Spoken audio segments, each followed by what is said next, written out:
Muito obrigado. Antes de mais, a nossa querida desembargadora Presidente, no meu currículo, só não disse aquilo que verdadeiramente era importante e explicativo. O ano do meu nascimento. 1945. Porque isto explica tudo o resto. Como sou velho e não sou vagabundo, tive de fazer alguma coisa. E, portanto, tudo isto é como uma prescrição. Basta o transcurso do tempo para uma pessoa, enfim, que não está em casa a fazer bordados, tenha que dar umas aulas, fazer umas conferências, escrever uns livros, etc. Por isso, porque realmente não tenho por mim tanta consideração como isso, é que agradeço muito a honra que me é dada de vir falar para magistrados do trabalho neste evento comemorativo dos 70 anos da consolidação das leis de trabalho, organizado pela Escola Judicial do Tribunal de Trabalho, pela Escola de Magistrados do Trabalho, pela pós-graduação da Faculdade de Direito da Universidade Federal e prestigiada com uma assistência tão ilustre e com tanta responsabilidade na vida pública do Brasil. Dito isto, dá a impressão que aterramos num mundo diferente. Em casa caminhava-se para o verão, aqui caminha-se para o inverno. Aqui celebra-se a consolidação das leis do trabalho, lá proclama-se a necessidade de liquefazer e destruir as leis de trabalho. Realmente o Equador muda muito ao mundo. E podemos dizer que ao chegar aqui, ouvir a televisão, falar com os colegas, ver o conteúdo das manifestações, o teor das palavras que se proferem, dá a impressão que se aterrou num mundo diferente. Ontem comemoravam-se os 50 anos, se não me engano, do primeiro tratado que esteve na origem da atual União Europeia. E um comentador da televisão dizia com alguma graça que, enfim, a Europa nasceu como nasceu, para os objetivos que nasceu, mas que hoje era um mecanismo de financiar bancos e de expulsar imigrantes. Eu acho isto que é perfeitamente justo, só teria que se acrescentar e despedir trabalhadores. Nisso se transformou, de facto, a Europa num movimento que, infelizmente, não é, do meu ponto de vista, não é típico da Europa e que corre o risco de se mundializar. Se não estivermos conscientes da verdadeira natureza do processo e dos seus verdadeiros resultados. A liquefação do direito de trabalho, ou a flexibilização do direito de trabalho, é uma das palavras-chave no pensamento estabelecido hoje na Europa. É uma questão, como sabem, que se pode discutir no plano da sociologia, da economia, da ciência política.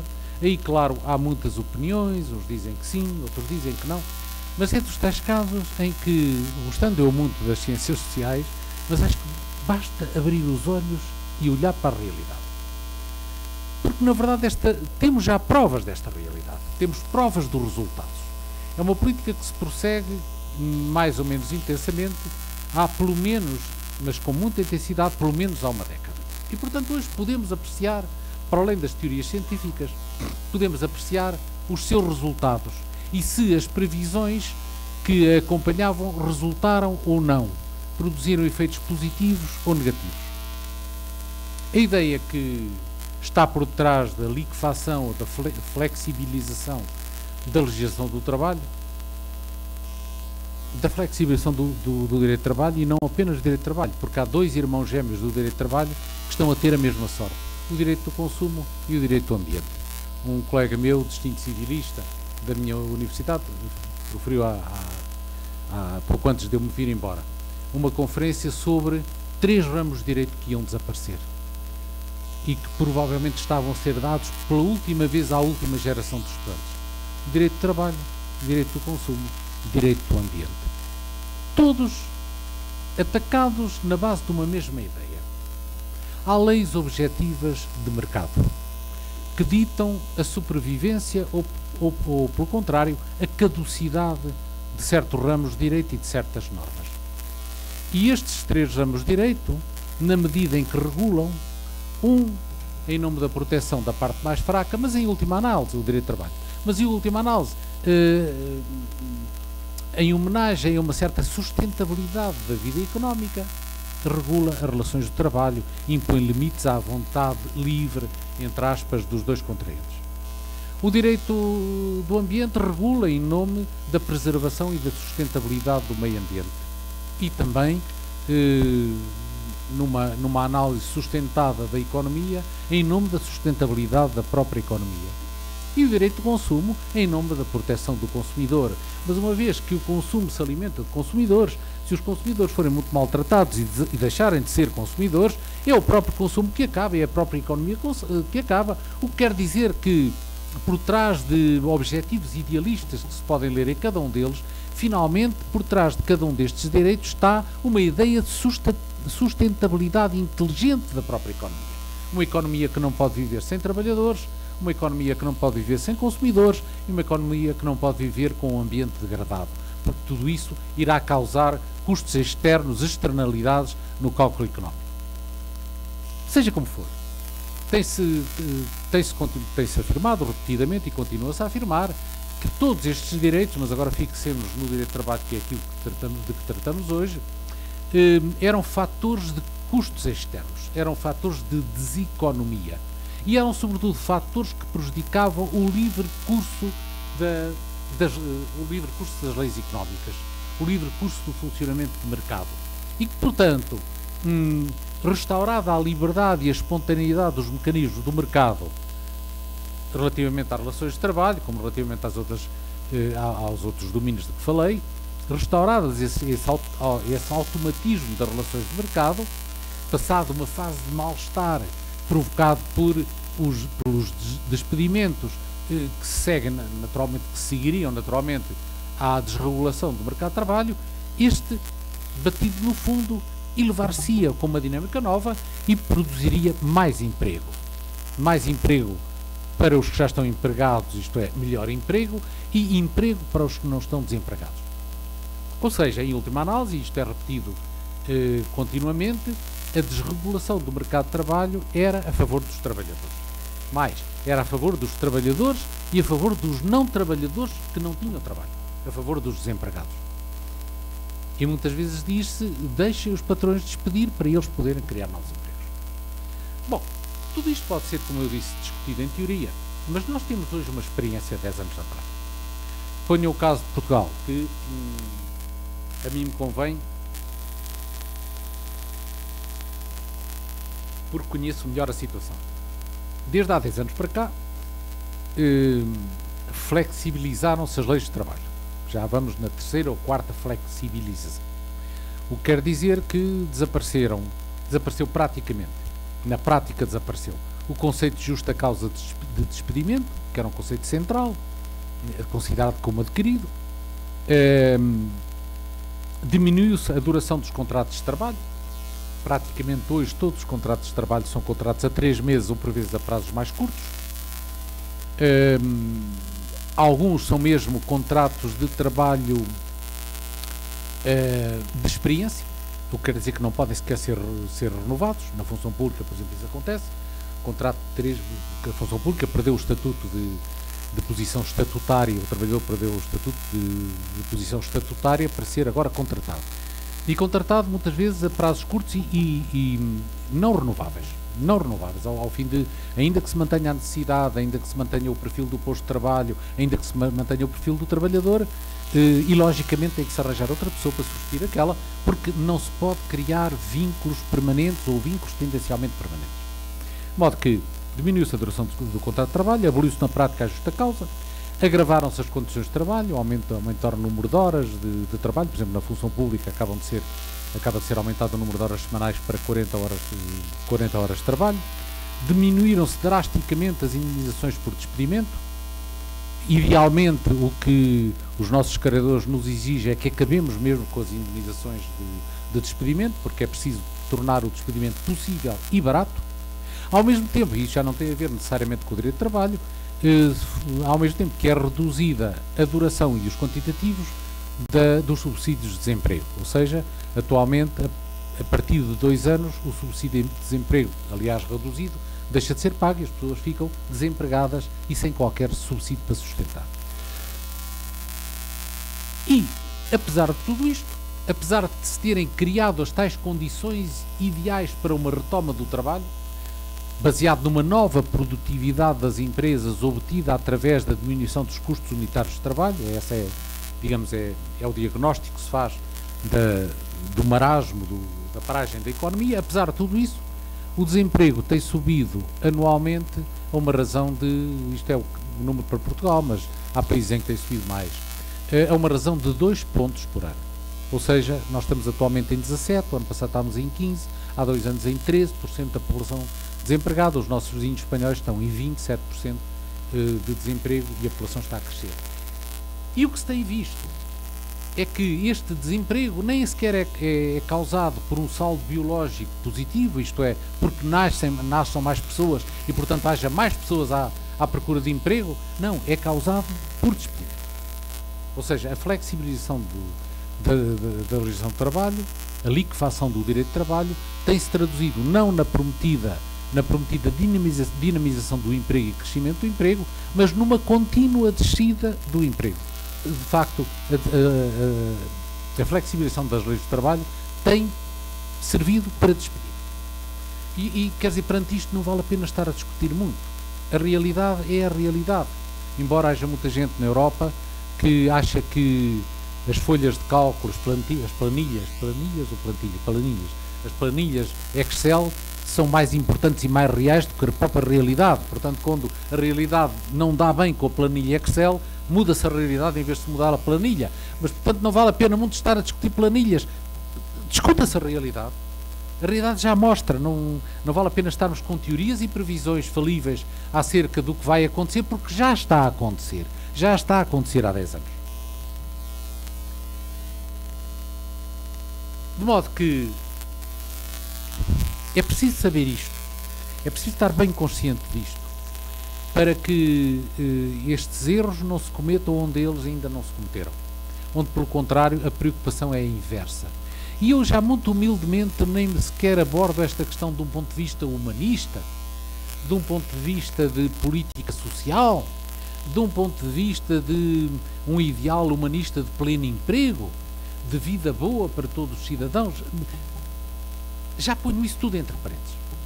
Já me ponho neutralmente apenas a observar as coisas e já me rendo até a alguns argumentos da outra parte e digo, não precisamos de vida boa, não precisamos de vida justa, precisamos apenas de uma economia eficaz. Mas mesmo neste plano muito recuado de uma economia eficaz, a manutenção do trabalho, como já disseram Keynes e os economistas clássicos e pós-clássicos, como hoje diz um prémio Nobel como Krugman, está farto, grita todas as semanas no New York Times coisas deste género, mas aparentemente realmente os prémios Nobel estão um bocado desvalorizados. Há outros prémios Nobel que dizem o contrário. Basta que nos coloquemos no domínio da pura eficácia da economia para ver que a economia não tem um crescimento sustentável sem uma vida boa e sem uma vida justa.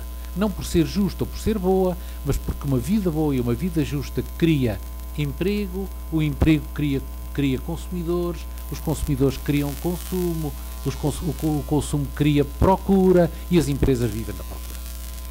O que nós estamos a assistir com estas políticas de austeridade que estão a ser impostas à Europa pelos alemães, mais uma vez os alemães, que desta vez não precisaram de guerra, estão a fazer uma ou outra guerra escondida, com armas, essas sim, de destruição maciça, massiva.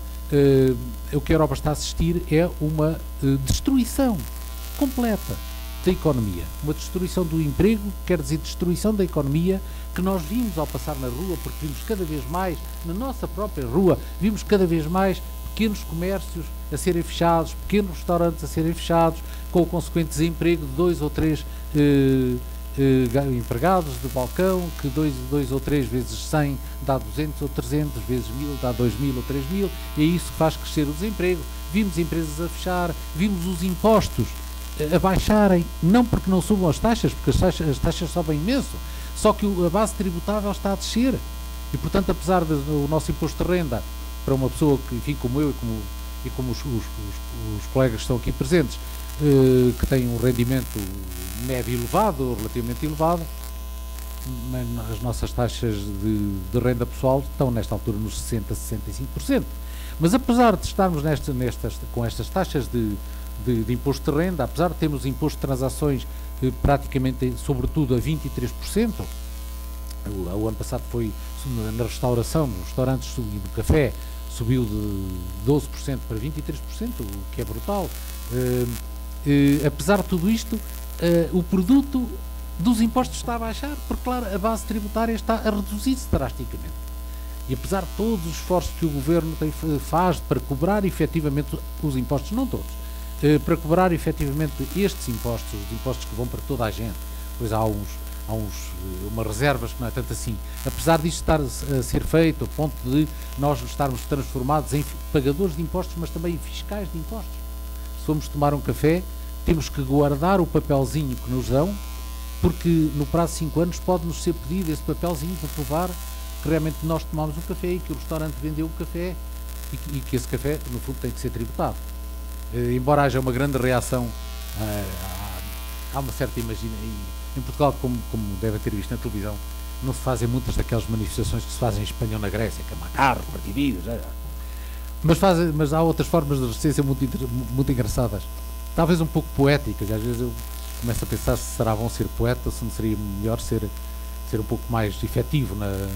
Mas uma forma de reação é que as pessoas estão a enviar estes papelinhos. Depois estes papelinhos, há uns sites, um sítio na internet onde nós podemos ir registrar a papelinha. Então as pessoas saiu na internet o número de contribuinte do Ministro das Finanças e as pessoas estão a registar no número do Primeiro-Ministro e do Ministro das Finanças, que já tomam 550 cafés por hora, ou coisa assim, porque toda a gente lá põe o papelinho.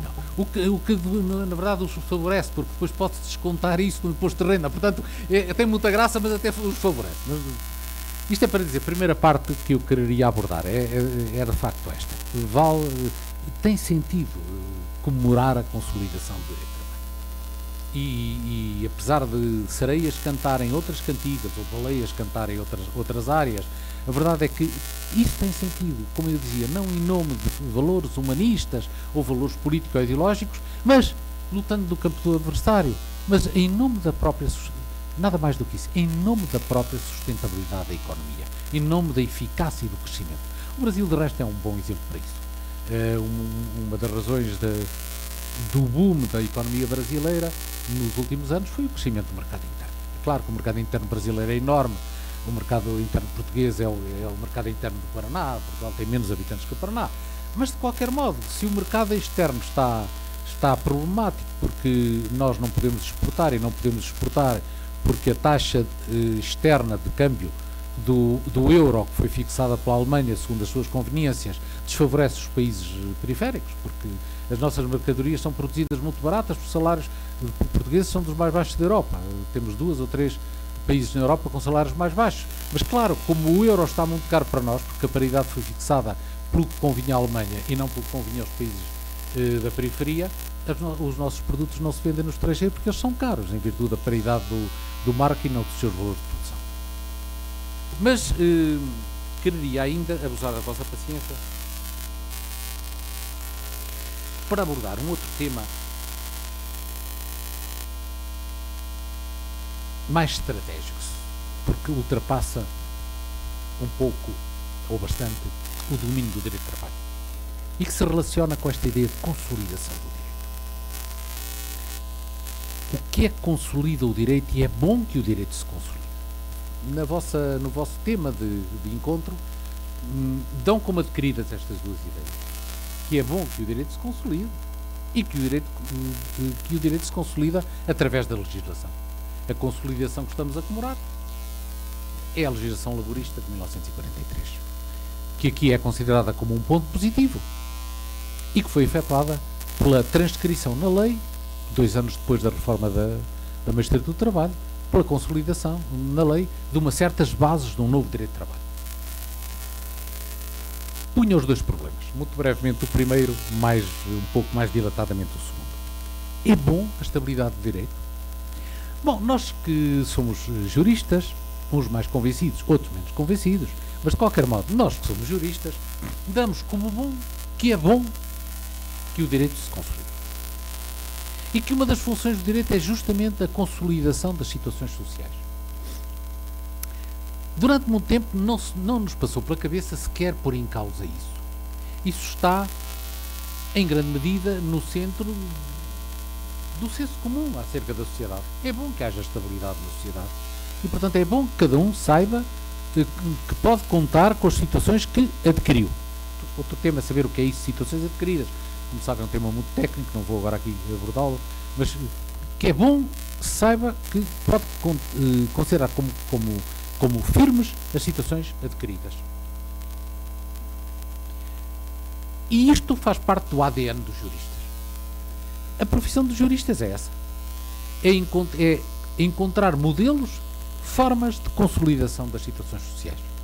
Justamente, enfim, os sociólogos e os historiadores de direito, quando querem explicar porque é que existe direito, o direito existe para consolidar situações. Isto que nos parecia indiscutível e, portanto, inútil de estar a problematizar, inútil de estar a colecionar argumentos para provar que era bom que as instituições estivessem consolidadas, hoje, como já terão reparado, é nestes países do centro, injustamente chamados do centro, hoje, nestes países do centro, é matéria controvertida. Há hoje há muita gente que pensa, em nome de uma liberdade de mercado, de uma completa liberdade de mercado, de uma completa espontaneidade na criação de novas situações sociais, que tudo quanto está estabelecido emperra o progresso. O dinamismo da economia, o dinamismo do mercado exigiria que a todo momento aquilo que está estabelecido se desestabelecesse. Na verdade, a flexibilização do mercado, a flexibilização das leis do trabalho não é outra coisa senão isso.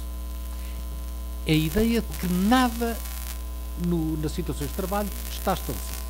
Não está estabelecido o vínculo laboral, não está estabelecido o salário, não está estabelecida a reforma, tudo está sujeito a movimentos imprevisíveis de alteração dos contextos económicos e dos contextos sociais. Contextos económicos, mas não só, dos contextos biológicos, da célebre pirâmide demográfica. Se nascem menos meninos, os reformados terão que ganhar menos, como coitados, se eles é que tivessem a culpa de nascerem menos meninos, infelizmente já não podem contribuir para a solução desse problema, na maior parte dos casos. Mas os reformados são atingidos por imprevisibilidades da economia ou imprevisibilidades da demografia e os próprios trabalhadores são atingidos e devem ser atingidos por estas imprevisibilidades, porque no mundo tudo é mudança. Realmente, como vejam lá quem, como Marx afirmou há não sei quantos anos e agora é carinhosamente acolhido pela teoria social e jurídica neoliberal, o capitalismo vive de crises de destruição e de criação. E essas crises, para criar, têm que destruir. De modo que, se queremos criar, temos que destruir. E de modo que a destruição é, naturalmente, a destruição de situações estabelecidas e, portanto, estabelecer é mau, desestabelecer é bom. Consolidar é mau, liquefazer é bom.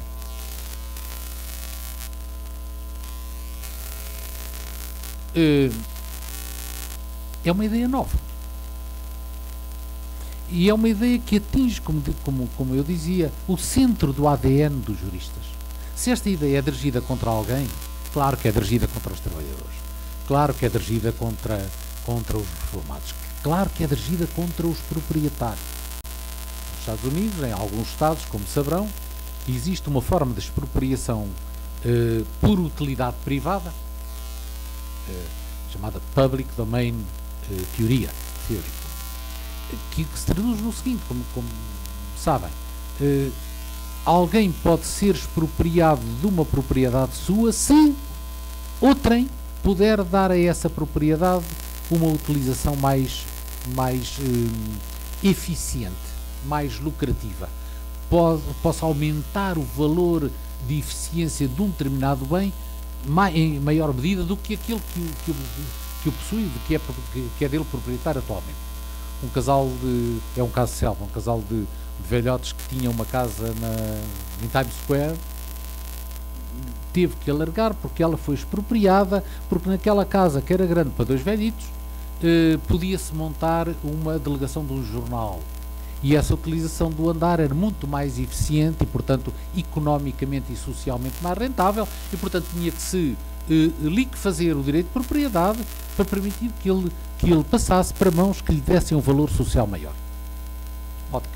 Tudo isto atinge estas classes todas de que estou a falar, mas atinge também o próprio modelo jurídico pensado. A que ficará reduzido o direito é coisa que se pode pensar, a que ficará reduzido o direito se metermos entre parênteses, se desistirmos da noção de direitos adquiridos. De que tratará o direito? Realmente o direito é feito justamente disso, de proteção de direitos adquiridos, de identificação de direitos adquiridos, da proteção de direitos adquiridos e de desenhar um caminho para se chegar à posição de um direito ser adquirido. É disso basicamente que trata o direito na aquisição e na conservação dos direitos adquiridos, direitos reais ou direitos secretos de outra natureza. De modo que esta ideia de que consolidação não é necessariamente boa, de facto é uma ideia que vai atingir certas classes sociais, mas vai atingir em particular o saber. E esse saber que vai ser atingido é o saber dos juristas. Não estou a querer trazê-los para o meu lado a meter-lhes medo. Olha que lhes vai acontecer esta coisa horrível se vocês não reagem contra a ideia de liquefação. Não, mas estou apenas a convidar que pensem um pouco no novo funcionamento dos juristas em sociedades em que este modelo de aquisição de direitos se perder. E estas sociedades não são sociedades imaginárias, são sociedades que já existem. Em certa medida, são os picos neoliberais das sociedades norte-americana e europeia. E vejam como o direito aí funciona de uma maneira diferente. Os juristas transformaram-se do perfil que hoje têm, no fundo, de defensores de direitos adquiridos, para colaboradores em tarefas de engenharia financeira e engenharia jurídica. Naquilo a que duas famosas economistas, uma inglesa e outra norte-americana, chamaram a economia de casino. Num casino não há direitos adquiridos. Num casino é tudo para perder ou para ganhar. Mas mesmo quem ganhou, não ganhou, ganhou algo que está adquirido por um momento, ou enquanto não voltar a jogar. Porque no momento que se voltar a sentar na banca, tudo isso não pode sentar-se a uma banca e dizer assim, sim, mas eu só venho aqui para ganhar, porque isto que aqui tenho, estas fichas todas são minhas e não as dou a ninguém. Não, isso não é entrar num jogo de casino, é entrar numa coisa qualquer que, enfim, que é um jogo, será expulso, que é um jogo batuteiro, ou como quem ganha, não é verdade, faz parte da ética dos casinos, quem ganha não se pode ir embora com... Parece mal, não é? Eu ganhei, agora vou-me embora, fiquem cá vocês a jogar o prejuízo, a jogar sob o prejuízo. Portanto, quem ganha tem que continuar lá para poder perder. Ou seja, a lógica de casino, e é com muita propriedade que se utiliza esta expressão economia de casino, porque é uma economia em que nada está garantido. E em que, em rigor, não se está a jogar para ganhar, está-se a jogar para jogar. Está-se a jogar para jogar, e não, em rigor, para ganhar. O jogo não é uma forma de adquirir bens definitivamente adquiridos, o jogo é uma atividade para se adquirir provisoriamente, precariamente bens para voltar a jogar. E aqui, no fundo, os jogadores da grande finança, os jogadores da bolsa, dos produtos derivados, destes produtos estranhos que ninguém sabe bem o que é que lá está por detrás, estes jogadores estão a ganhar não para adquirir, mas para continuar, na esperança que continuem a ganhar, mas sabendo que podem perder tudo. Outra questão que punha à vossa reflexão. A primeira é esta. É bom que as coisas se consolidem ou que não se consolidem? Questão, como digo, que nós tínhamos desistido de discutir porque tínhamos isso como assento, que era bom que as coisas se consolidem, mas que agora nós todos, e os juristas também, têm que equacionar e têm que encontrar argumentos para defender a posição. É bom que as coisas se consolidem, sendo que hoje o senso comum, digamos, das pontas mais avançadas, digamos, do pensamento social, são no sentido que não é bom que as coisas se consolidem e, portanto, que a consolidação jurídica é um entrave, é um empecilho, é um obstáculo ao progresso. Por isso, notarão cada vez com mais frequência, aqui não sei, mas na Europa é assim, que tribunais, Supremo Tribunal, Tribunal Constitucional, Tribunal de Contas, sejam considerados instrumentos, a expressão do nosso Presidente da República, que ele utilizou já há uns anos atrás, quando era Primeiro-Ministro e não Presidente da República, agora não consigo, instrumentos de bloqueio. Os tribunais eram instrumentos de bloqueio. bloqueio do progresso económico que ele entendia que estava a prosseguir enquanto era Primeiro-Ministro com as suas políticas económicas. E como essas políticas económicas às vezes eram inconstitucionais, às vezes eram reprovadas pelo Tribunal de Contas, às vezes eram objeto de apreciação negativa em casos concretos pelo Supremo Tribunal de Justiça, mas sobretudo o Tribunal Constitucional e o Tribunal de Contas, ele classificou publicamente num discurso o Tribunal de Contas e o Tribunal Constitucional como forças de bloqueio. O que agora volta a acontecer em alguns países da Europa, não apenas em Portugal, na Estónia, em Portugal, na Itália, em Espanha, em França, perante decisões, nomeadamente de Supremos Tribunais ou Tribunais Constitucionais, que declararam inconstitucionais certas medidas de política, nomeadamente económica e social do governo. Forças de bloqueio. O direito como uma força de bloqueio. Isto leva-nos diretamente à segunda questão.